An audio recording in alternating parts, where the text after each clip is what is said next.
Miss Trouble and the Mermaid, by Roger Hargreaves. The trouble with Little Miss Trouble is that she is always causing trouble, like when she met Mr. Greedy. Do you know that they are giving away ice creams around the corner? She asked him. Really? Cried Mr. Greedy, and raced off to get some.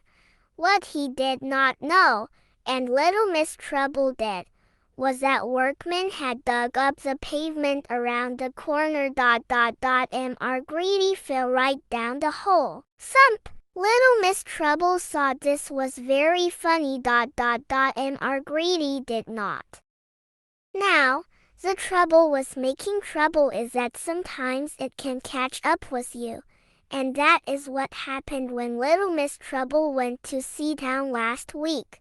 Her first 2 days in Seatown were great fun. Great fun for her, but no fun for anybody else. She splashed Little Miss Splendid and blamed Little Miss Chatterbox, who Little Miss Splendid sprayed with cold sea water. Little Miss Trouble kicked sand all over Mr. Strong and then blamed Mr. Sneeze, who Mr. Strong buried in sand up to his nose. Little Miss Trouble was having the time of her life. She had never caused so much trouble. On her 3rd day in Seatown, she decided to go fishing with Mr. Muddle and Little Miss Bossy. The 3 of them rowed out to sea and set up their fishing rods. Little Miss Trouble was trying to think of the best way to cause trouble when she felt something tug on her fishing line. I've caught a fish, she cried excitedly. Then there was another tug, a much stronger tug, a tug so strong that it pulled her right out of the boat. Not only did it pull her out of the boat, it pulled her down into the sea. Little Miss Trouble let go of the fishing line, but something, or someone, grabbed her foot and dragged her deeper and deeper. It was not until she reached the bottom of the sea that she discovered who had caught her. It was a mermaid. There is someone who wishes to see you, said the mermaid to a flabbergasted Little Miss Trouble. Take me back, demanded Little Miss Trouble. Later, said the mermaid. Now, follow me. Little Miss Trouble realized that she had no choice in the matter, so she did as she was told. The mermaid took Little Miss Trouble's hand and led her across the seabed. After a short while, they came to a coral reef. Where are you taking me? Asked Little Miss Trouble.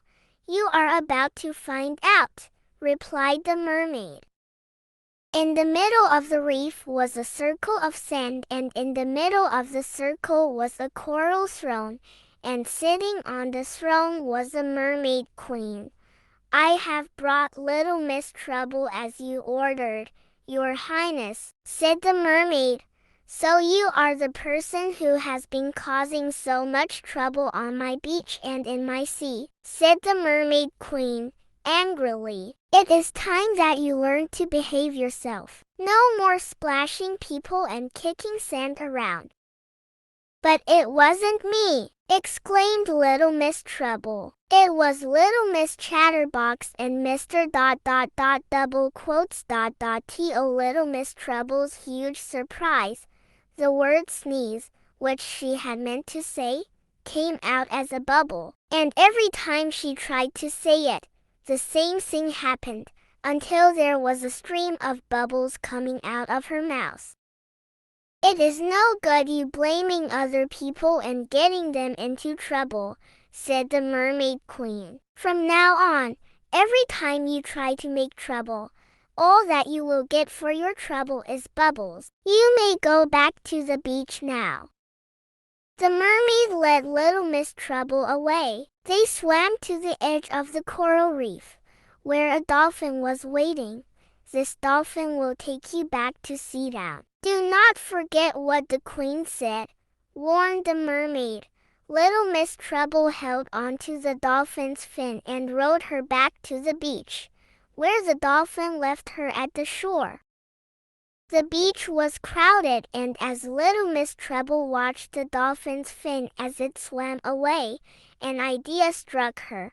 "There's a," she shouted at the top of her voice, but instead of the word shark, which she had meant to shout to scare everyone, a huge bubble came out of her mouth, and then another.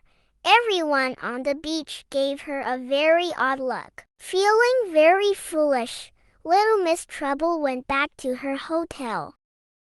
The next morning, she felt much better. Down on the beach, she found little Miss Sunshine sunbathing on a beach towel. Little Miss Treble crept up behind her and dropped her ice cream onto little Miss Sunshine. "What was that?" screamed little Miss Sunshine, leaping up in surprise. "Who did that?" "It was," began little Miss Treble. She was about to say, "Mr. Rush," but I am sure you know what came out instead. "That's right. An enormous bubble, and then more and more and more bubbles, and that was not all. How could you?" cried little Miss Sunshine, and she threw what was left of the ice cream at little Miss Treble. There was nothing little Miss Treble could say, because she could not speak.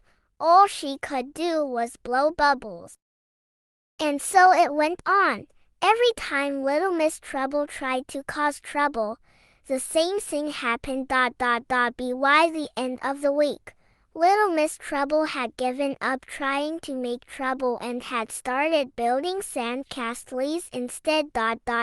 In fact, she became so good at building sand castles that she won the sandcastle competition. She was very excited until she discovered what the prize was: a year's supply of bubble baths.